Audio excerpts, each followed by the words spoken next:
The big thing about partnered technique is learning how to use each other to make your own job easier. Yep. Hello and welcome to another zany episode of Nerdy West Coast Swing, the podcast with pixels where the anchors are out of this world and the points don't matter. We're here to help train your eye so you can learn faster and dance better. I'm Cassie Winter. I'm Alicia Marshall. If you're wondering who are we to be analyzing these pros, Cassie and I both have extensive training and experience in both partner and solo dancing. She has about 23 years and I have about 25. So tonight we're taking a look at Susan and Glenn. We're talking about teamwork. I don't think we have any preambles, so I think we can just get into it. Yeah, link is in the chat. Go ahead and give it a watch, and when you're done, we'll get to your analyzing. So I think the only thing that I want to preface before we dive into the screen share is that there is a difference between, excellent partnering and technique and chemistry. So yes, Glenn and Susan are married, but that doesn't take away from the fact that their independent skills and technique are so masterful that when they partner together, it creates something extra special. So yes, of course they have chemistry, but that's only one very tiny piece of what we're looking at tonight. So yeah, is there anything you wanted to add? No, don't think so. All right, cool. To the screen share. Starting out in a closed position, and Susan obviously realizes that she's kind of going to default to what he wants to do since they are in a closed position. But she, at the same time, starts to do a little bit on her own because he isn't necessarily leading her into anything immediately, which is totally fine. And it doesn't detract from teamwork for you to be in close position if your partner's not necessarily leading something and you just want to accent a little bit. As long as it's not changing anything, go for it. And then one of the themes that we're going to be able to see in both of these dances, like all the way through tonight, is how paying attention and being patient is so crucial. Like on top of your individual technique, you need to be able to pay attention to what your partner is doing and then decide in the moment, am I going to just let them have it? Am I going to add to it, or somewhere in between? And they expertly, each of them, play off of each other like that throughout the entire dance. Yeah, and there's a difference between like individual technique and partner technique, and they're using both, and that is the key. I think a lot of the smaller communities now are focusing on like personal technique, which is great. And I think it's really helpful, but you also don't want to forget about the technique that you need to have for dancing with a partner.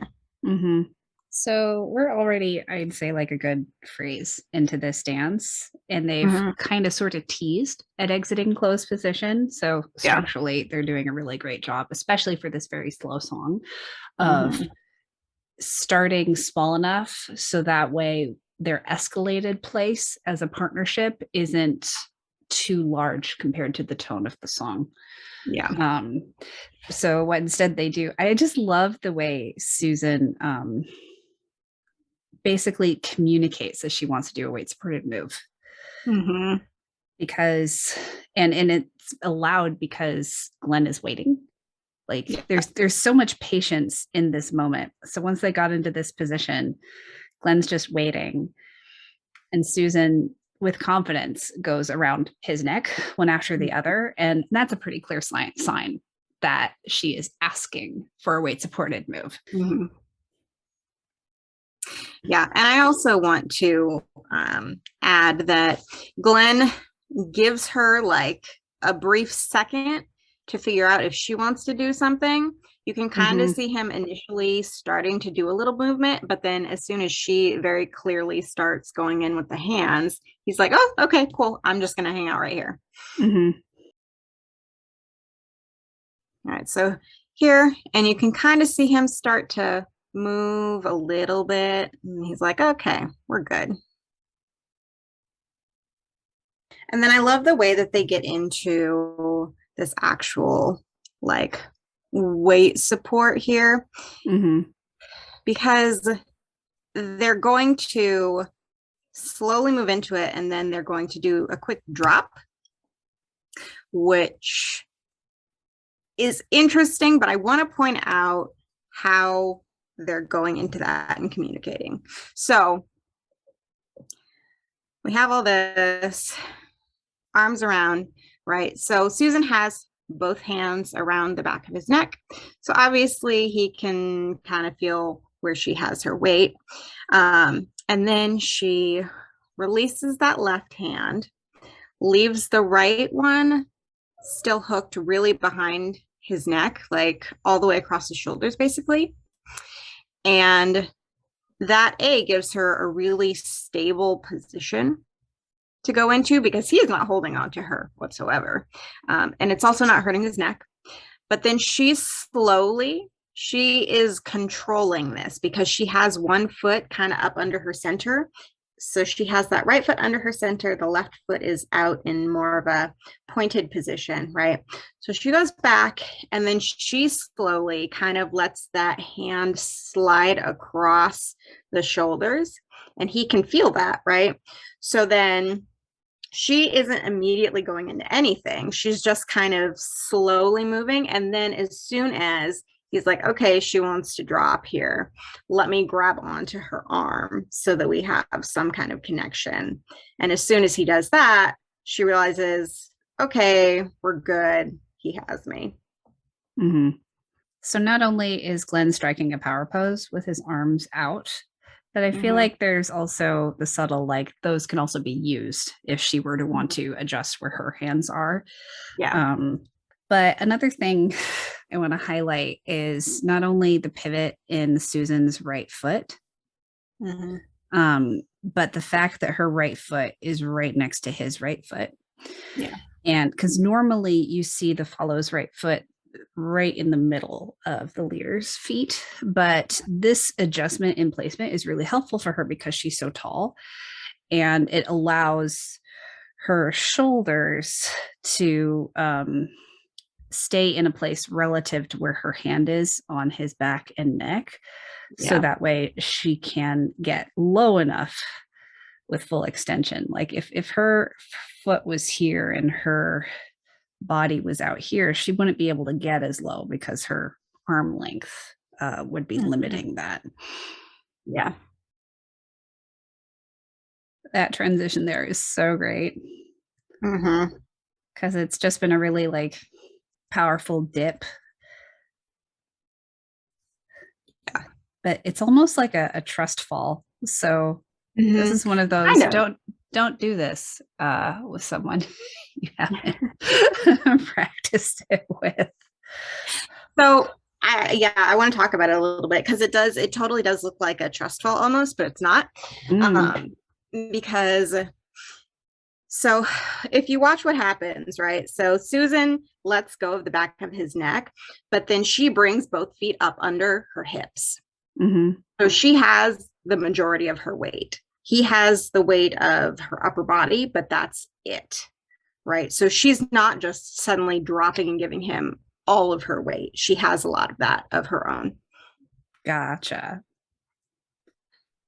I guess the part that I was noticing is basically if he didn't catch her, she'd have to use this arm to catch herself. Yeah. Yep. Which is why I said, it looks like a trust fall. It is, but it's not at the same time. It's like a trust fall, but with some extra like safety things in case something goes wrong. Right. Because she could have gone into it the way that she was at. So that right foot back up under her, the left foot out. She could have gone into it that way as well. If she like for sure knew he was catching her. But because, you never know what could happen. And also it's just a little bit of stress off of him, taking some of that extra weight away by bringing in the legs. Right. And she's not pulling on him at all, because when she like releases, she doesn't have that hand like grabbing onto him, and she's kind of releasing in a manner that she's coming up ever so slightly, and then that kind of allows her to freely pull the feet back in.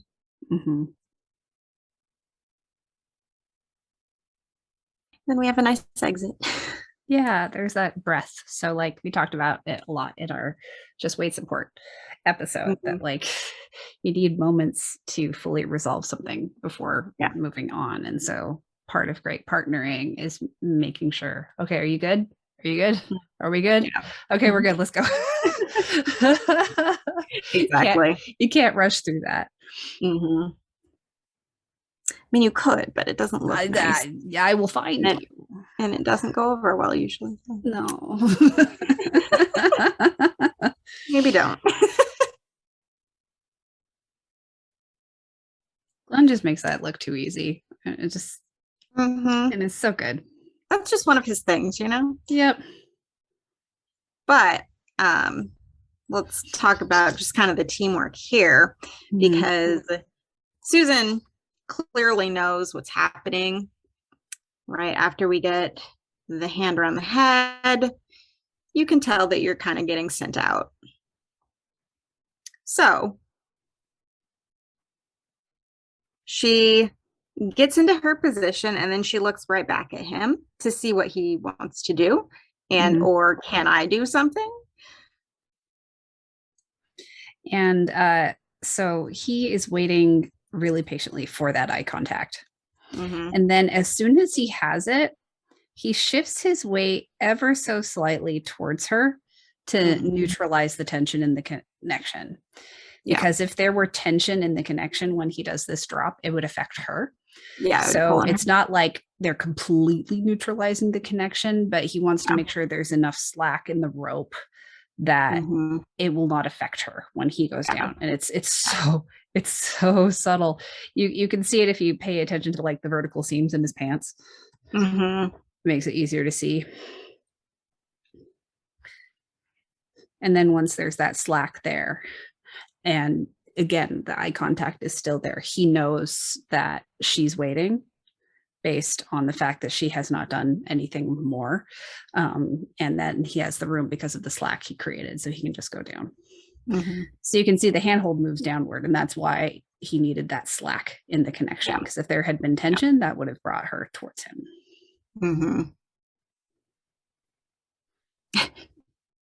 I love how her eyes just follow him down. Right? She's like, oh, okay. See, you're down there now. It's fair. Cool.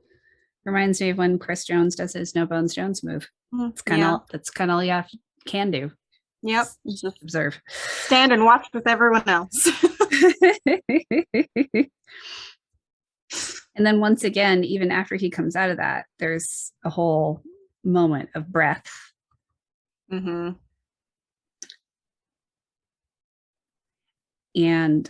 as that, it's kind of like on the exhale part, that's when Glenn starts to move back into his basic rhythm structure, and the handhold once again becomes a center counterpoint. And you can see, based on, we're using Lemery for relative positioning in the backhand of the back, the handhold moves down and then slightly towards Susan. And it's doing that because they were coming from a static place. Susan wasn't moving.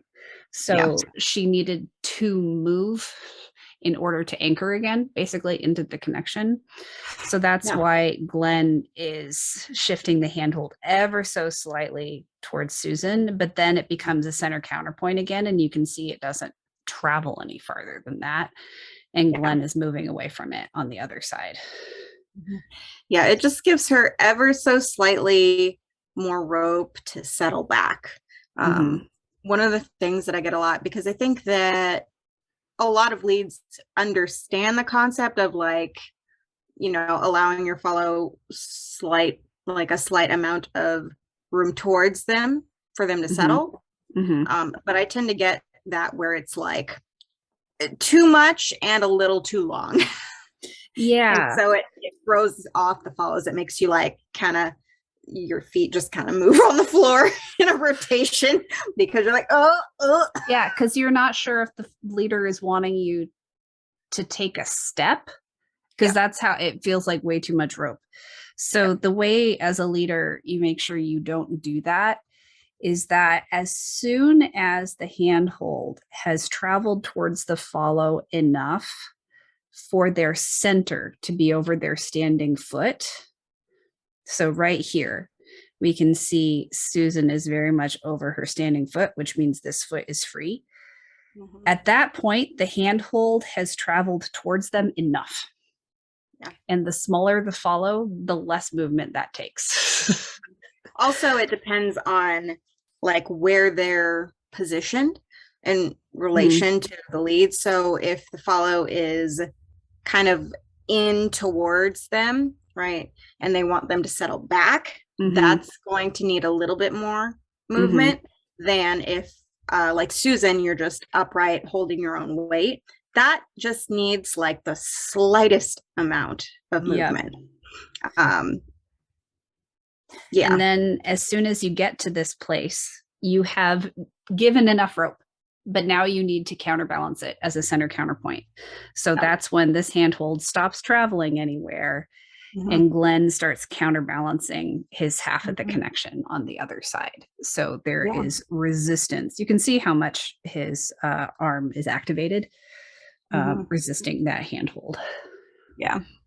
Yeah, you can kind of think of it as like catching your follow, right? Yeah. You're sending them away from you ever so slightly. You also need to catch them so that they're stable, and then you have that connection to come back towards you as the lead. Yep. And you can see how and you can see how much Glenn is counterbalancing based on how much Susan is able to sink into it even further. And she gets this really lovely arc through her body, and she's able to pick up her free foot. But the handhold has not traveled any more towards her. It's because he's counterbalancing it on the other side at that point. So she has weight to work off of in the handhold.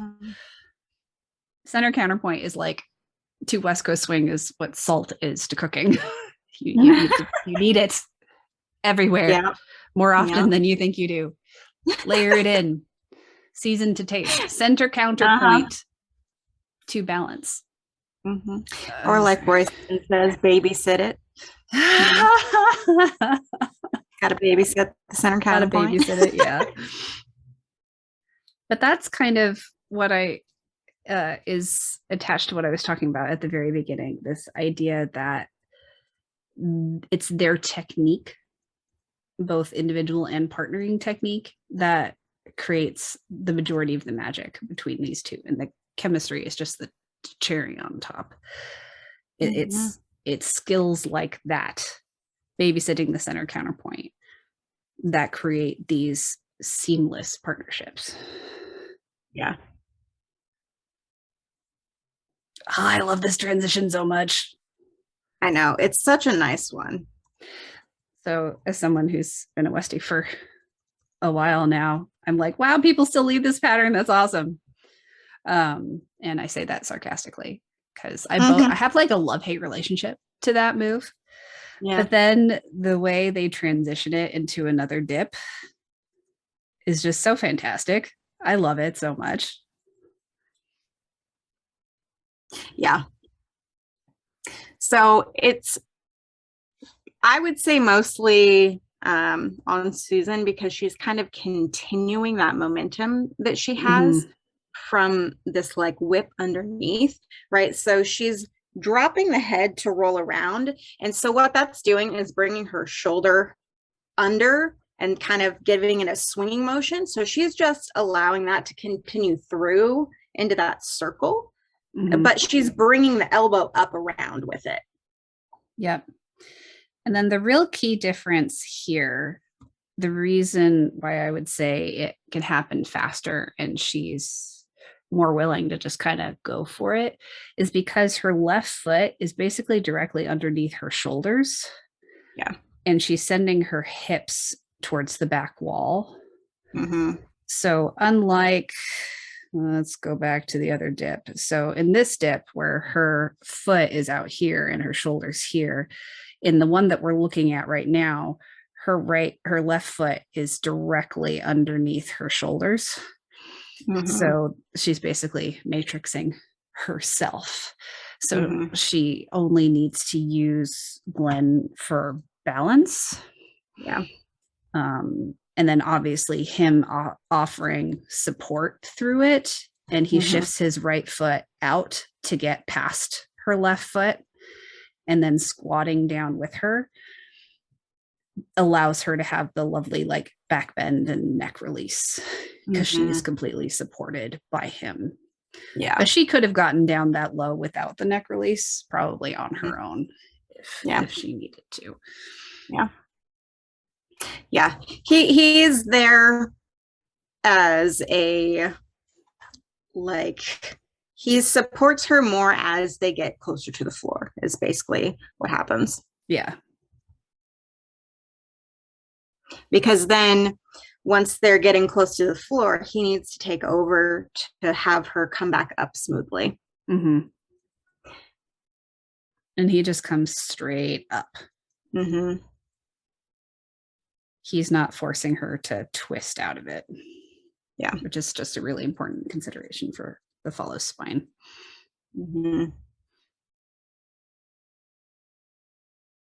This is actually a really interesting situation that they're in. They are so close. Yeah. That his hand is not on her back. Yeah, it's like all the way across. He's basically got her back in his elbow pocket.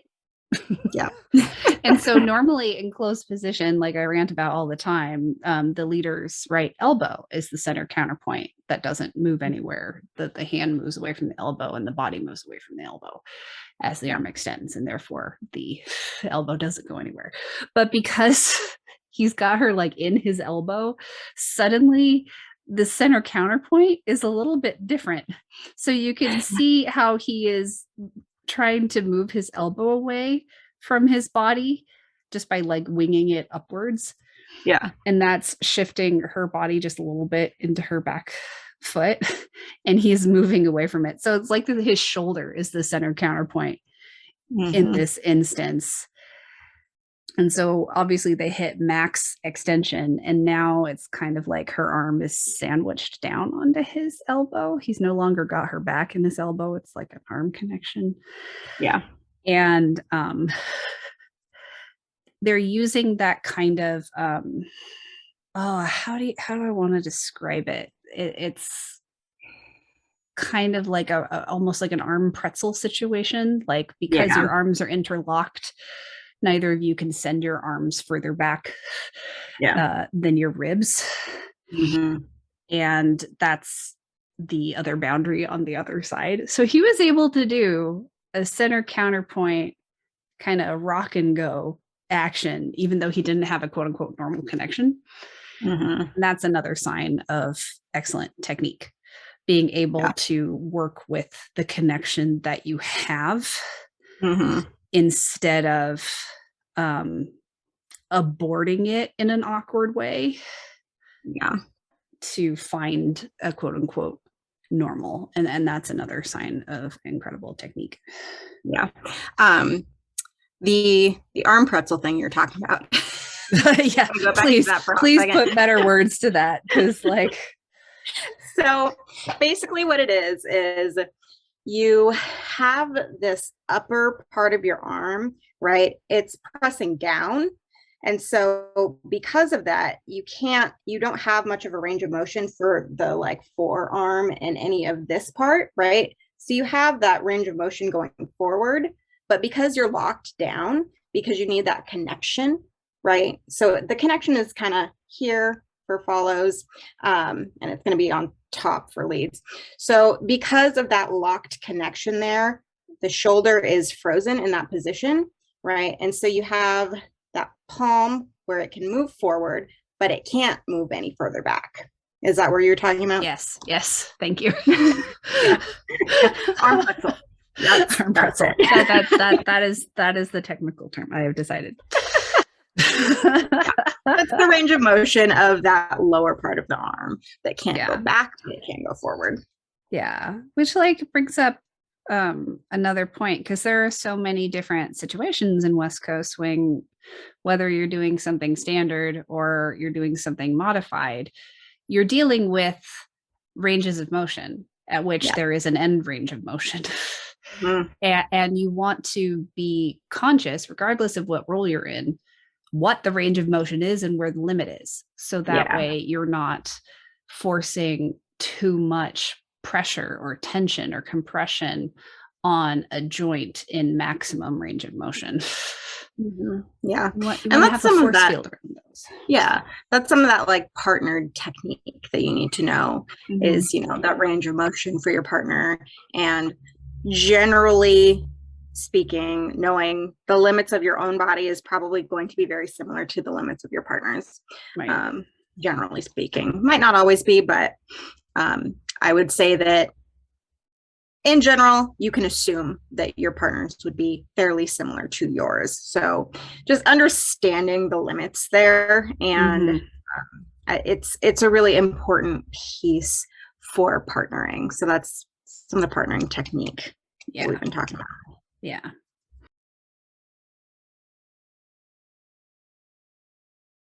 I love how she chooses to just take a really solid stance and like commits to it. And you can see that she is staying there, and Glenn, as soon as he kind of sees that she's finished, he can see that she's not wanting to go anywhere. So he kind of takes a sec before he continues. And he also kind of has to reset her a little bit. Because of the position that she's stopped in. It is very much where she has all of her own weight, right? So you can see she comes into this position where that right foot is directly underneath her, and she's squatting into it with that left foot a little bit forward, straight out in front of her. And that is a position that, as a follow or just in general, you have your own weight. Right. So your partner's not going to have anything to work with from that position. Yeah. I want to, so I'm wondering if you see this too, because what I think Glenn has this plan to shift his anchor a slot to the right after the post. But because of the way she dances her post, he's like, oh no, I got to change my plan. So you see it too? All right, cool. Now I'm going to try to show it to everybody else. So the reason why I say that is because of the way he strikes his right foot down. So you can tell by the way actually his pants are hitting max straight. Even though we can't see his foot, it's very likely that he has a flexed ankle and he's striking a heel to the ground with his right foot. And because he is still weighted on his left foot, that tells me that he's wanting to do kind of a delayed weight transfer kind of thing, a strike and then go, which is a very common styling for a leader, for a stylized anchor. And you can even see just a little bit, his body tries to go in that direction, just ever so slightly. It's just like strike, and then he kind of bounce. It's like a little mini ricochet inside of his body. But because of the way Susan strikes her post, aka count 4, he's like, oh, okay. And he just kind of straightens straight up. And then he kicks out his other foot, so he's no longer trying to like strafe the slot towards the back wall. He's staying where it was. So that's a moment of him wanting to do a thing, but the connection and what he was seeing told him that he led pattern A, but she danced pattern B. So by golly, he's going to lead from pattern B. So good. And I actually want to add, so the position that Susan is in here, generally as a follow, when you go out of this rotation into kind of an anchor here, your weight should be going back. But because of the position that she's in and that bend in the leg, her weight is going down. Mm-hmm. So there's a big difference. The weight going down into the floor is what creates that, like, you have your own weight. Your partner has to reconnect with you in order to get moving from there. Right. Because it's basically stopping the momentum. It's Mhm. sending it into the Yeah. ground and neutralizing it. Yeah. And here, unlike the previous center counterpoint that we were talking about, this one moves into a little bit of compression first. Mhm. So what most people, I think, see when they see this is they just see the twisting of the hand. Yeah. Which, and I will say, from my perspective as a follow, that's too much twist for me. I could only twist that much if the arm is straight out in front of me, like it is for Susan. If the hand were below my shoulder at all, that much twist would be a wrestling move.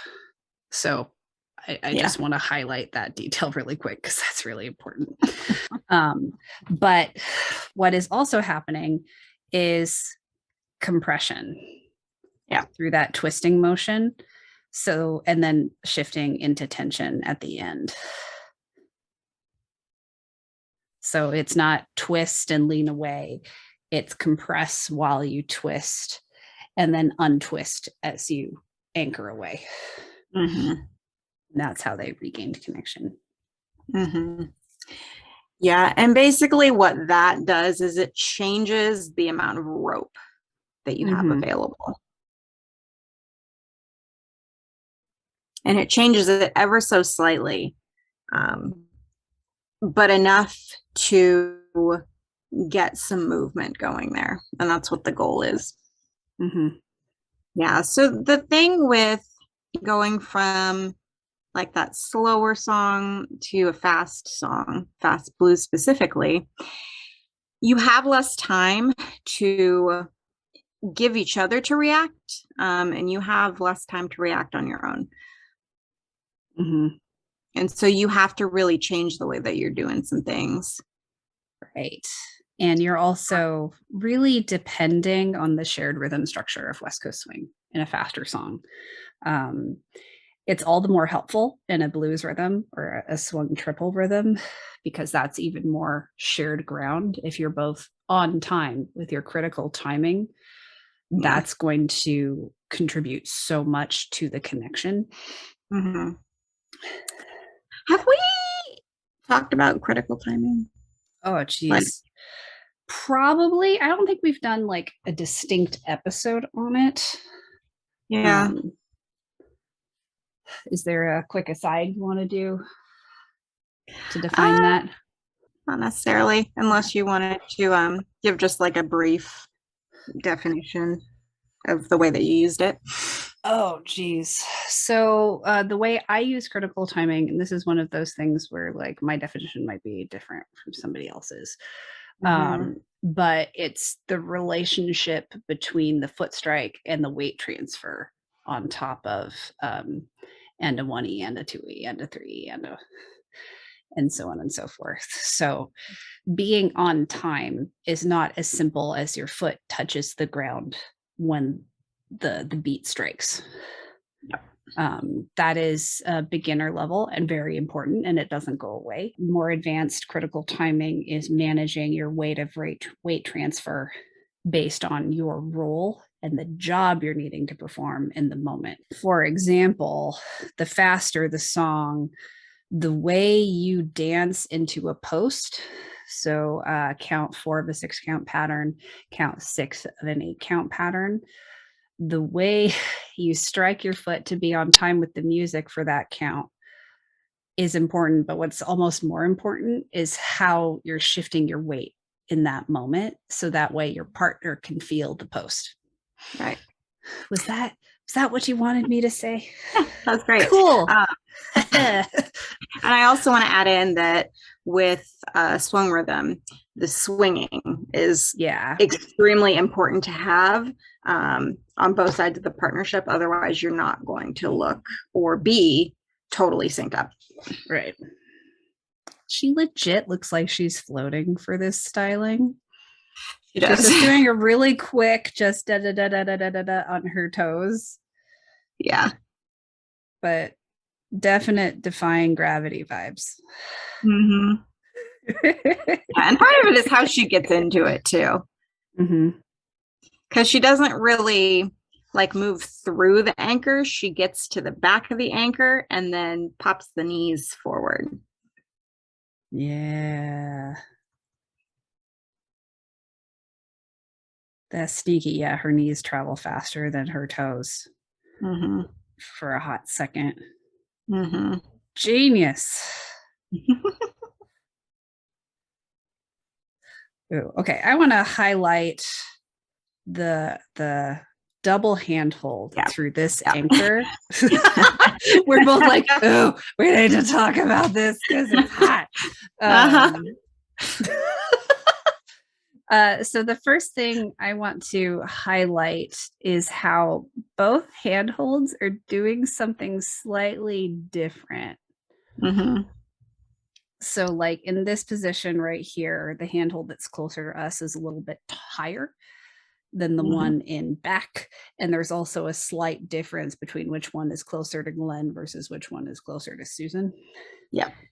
And that comes from the technique of understanding the connection as a leader and the ideal connection based on feel instead of look or trying to be samey with your hands.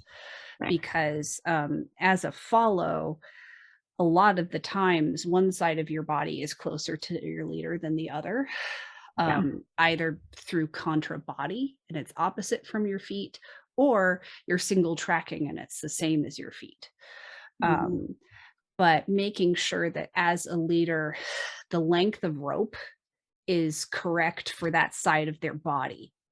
Yeah. It's really important instead of locking a follow into the same, and then they have to do this weird like contra body thing in their feet and their hips to make it look like they're anchoring when they're not.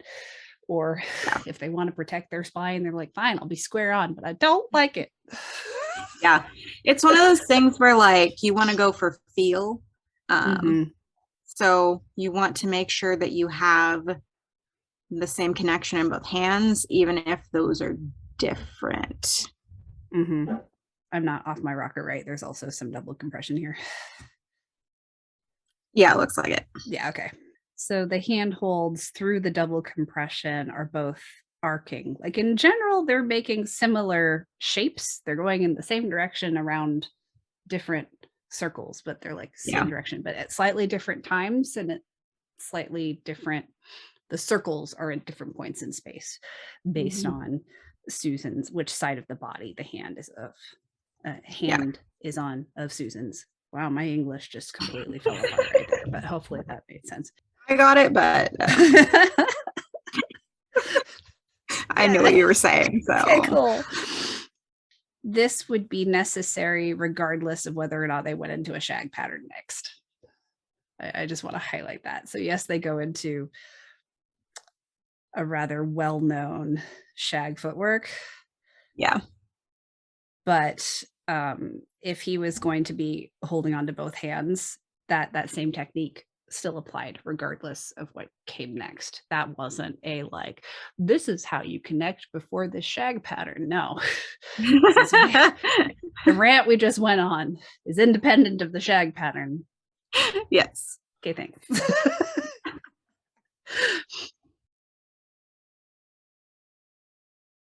And it is so important for both of them to have not only good frame, but good reaction time going into this type of shag pattern.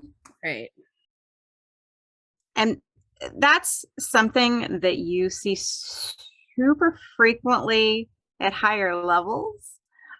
Is that not happening?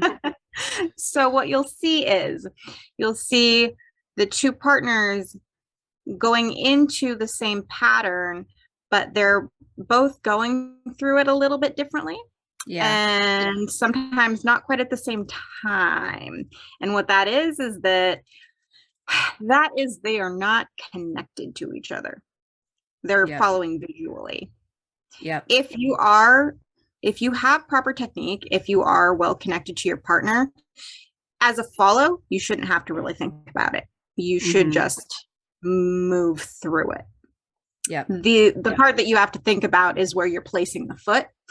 But like all of the rotation and all of the extra, compression, all of that stuff, you should just be able to move with it. Like you shouldn't have to think about where you're going. Yep. And then the way you lead this kind of thing, and I understand shag connection is different from West Coast swing connection. Yeah. But what I see here is Glenn is using West Coast swing connection to facilitate this pattern. So even though they both know it as a pattern, he is using West Coast swing connection throughout. And the way you do that in these kind of, we got two center counterpoints situations. The thing about a center counterpoint is it helps you too as a leader. Yeah. Yeah. So he is literally using this connection to rotate within his own frame. So right here, as his right shoulder is coming forward and his right hip is coming back while his leg's swinging out, his right hand is coming into Susan's space a little bit. And that's helping her do the equal and opposite on the other side. Yep. And then after this short grapevine, you can see that Glenn is resisting her left side coming towards him with his right hand. So he's actually resisting into that shape where his right elbow is in his right hip. Yeah. Because there's a force acting on him through his right hand. So he's pushing against it. It's not that he's trying to push her side away from him. They're both pushing on a center counterpoint. It's like a wall in between them that they're using. And so simply by Glenn using Susan to facilitate his own movement, that is in fact leading her to do the same thing. Yeah. Yeah. Yeah. The big thing about partnered technique is learning how to use each other to make your own job easier. Yep. Like that is what partnered technique is for. Yes. Yes. And that's why excellent dancers like these two can dance a really what looks like an easy fast blues song. It's because they're effectively using each other the whole time, and they're in sync timing wise, which is helping facilitate that connection.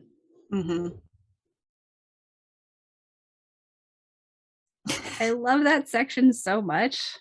I know, because it's playful, but it's not rushed. Yeah. Like Glenn's just not trying to force anything to happen. Because I think there was a little bit of like, do I use her leg to spin her? Do I? Yeah. I'm not sure. Yeah. And because he's not sure, and again, that might be me projecting on him. This might not be what he's thinking in the moment, but this is kind of how I would experience that. It's like, oh, she isn't fully weighted on her back foot enough for me to apply pressure to this leg. Because too much of her weight is over her front foot. If I were to push on it, it would literally be kicking out a leg out from underneath her. That's bad. So he just kind of taps it and releases. And then he makes the decision to just repeat it. But again, he's not using that leg to like push it. He's using it as a compression point. And she's able to actually like twist into his hand and then rebound off of it. Yeah. And that's what you can see happening is that, so the first one that they go into, she's a little bit pitched forward, right? So you can see her leaning a little bit towards him. But then as they continue to go through this, right? So she goes from that pitch forward leaning into him to being more pitched back. And so that allows her to kind of like fall back almost to get that compression, like at a diagonal. Because it's a really weird position to get that compression from. Yeah, it is. I feel like my hip would pop in a bad way if I were to try that. But to each their own. Yeah, but they gradually transition into it so that Susan gets to that point where she can add some power into the situation. And then I love how Glenn plays with the same kind of like, we're just going to repeat the same thing and it's going to slowly escalate. What's great about that is the patience of it in and of himself. Like he's being patient. He's letting what happens and being gentle and considerate about when he applies pressure to the system to create a lead of any way, shape, or form. And it has the added benefit of just structurally, musically being the correct choice to make. Because escalation over time is probably the simplest way of explaining musicality. Escalation over time. So yeah. So it wasn't necessarily the barrel roll itself, besides the fact that Glenn is doing an amazing job of making sure that he's sacrificing as much of his connection as possible so she can feel more comfortable. She's only like arcing into it out of choice. She wouldn't have to.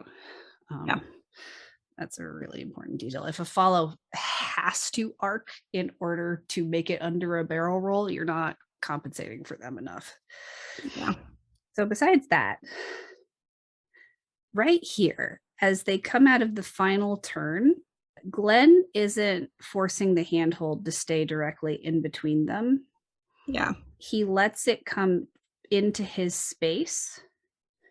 And this is another one of those, he is honoring the physics of which side of her body is going where. So as she's coming out of this turn, the right side of her body is rotating towards him. Yeah. And it would feel very uncomfortably T-Rexy if he were to not allow that to happen. So he looks like a T-Rex, but she doesn't. And that's really important. If one of you is going to look like a T-Rex, it's the leader. It's the leader's job. People probably aren't looking at you really, so. Right? Exactly. Doesn't matter. Like most people would not have realized this happened because you're looking at amazing Susan, just like the hair. But also he comes out of it really quickly. So he brings her side forward. He stops it at a kind of the end range of motion for him. He can't bring it more into his space without traveling backwards. Yeah. So he has cushioned into it. So it's not a sudden brick wall for her, but there's compression that then she can rebound off of and that he can also rebound off of. Yeah, we should talk about that for a hot second. This is still a body lead. Yeah. This is not a push-up. No push-ups. Nope. This is a center counterpoint. Yeah, so he's kind of connecting with his body to that point that he has, like really close to him. Right, so he can kind of press into it in order to press out of it. He is not pushing it towards her. He's pressing himself back. Yep. And this is where it can be confusing because you're like, well, wait, the handhold is moving towards her. Yes, it is. Yeah. But that's just... that's more of a release. Yeah. Because you can tell by her reaction that it's a very comfortable bit of compression because her frame isn't breaking. Nothing about her body language is uncomfortable in any way, shape, or form. She is just experiencing some compression to move into an anchor. Yep. And it's very comfortable. So instead of just looking at the handhold, being like, Glenn's pushing the handhold towards her, you want to look at the handhold and his butt. Yes, you have my permission to look at Glenn's butt. You're welcome.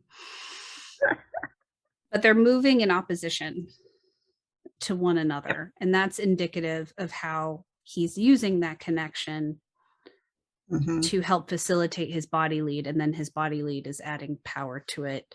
It's a symbiotic relationship. Yep. Yeah. So the way I kind of like to think about it is you have a moment of strong compression where you both are leaning into each other. And even though that, like, the point of it is closer to Glenn, it's no different. Like, they're both still putting equal amounts of weight into that and moving forward in a compression connection. And then you're just rebounding out of it, right? You're not shoving the arm forward. Ooh, okay. So they take their time really connecting into this ride, which I really appreciate. So we've got the kind of more or less a standard way of getting into it. And it looks like she's set up to do a rendezvous ride right away, but he's too far away. He's never going to get around her in time for her access to be right here. So primarily she's the one compensating at this point in time.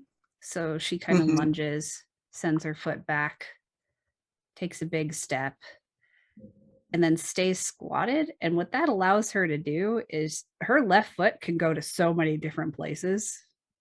At that point. Because she's basically hanging off of him.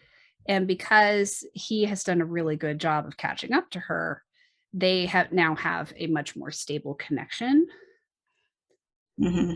which dictates where she places her left foot. And then they can go into the rendezvous. It's like it's the masterclass in adjustment. Love his face. We're not there yet, but now we're there. His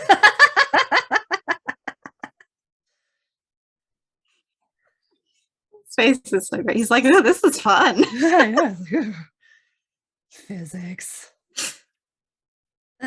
Okay, since we've been talking about sides of the body a lot tonight, I just want to highlight that on this one-handed push brake, because they are connected with their his left, her right hand. Their other sides will keep going because there's nothing in the connection to stop them. So that's why his right shoulder and her left shoulder continue traveling towards each other, and they angle in that direction. But then that has to resolve. And this is where, like basic triple step technique comes in, because the way they're rotating in response to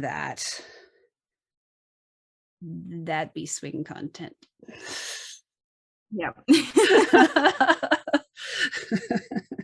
Like training yourself to rotate in that way is a very swing thing. And it wouldn't necessarily be natural for a body to do that. You know, that's a training movement. So I'm trying to think what we have next. We're going to be analyzing Joel and Chantel next. One of their demos, I think, from their trip to Hawaii, if I remember correctly. And then after that, we're doing Ben and Tori from City of Angels. Yep. Well, thank you all so much for joining us tonight. We shall see you next time. Because we've been covering the first song, which is much slower, and this next one is more of a fast. Wow. Fast blues. So satisfied by all the soapboxes we're touching on tonight. It's great. I imagine it has that same satisfaction of like spinning a follow in a really glorious skirt. Because I know there's just something extra satisfying about that. Especially when the skirt has a bit of weight to it and you can like feel the weight resolving through the handhold. I feel like this has that same kind of like satisfaction vibe to it. It's a great choice.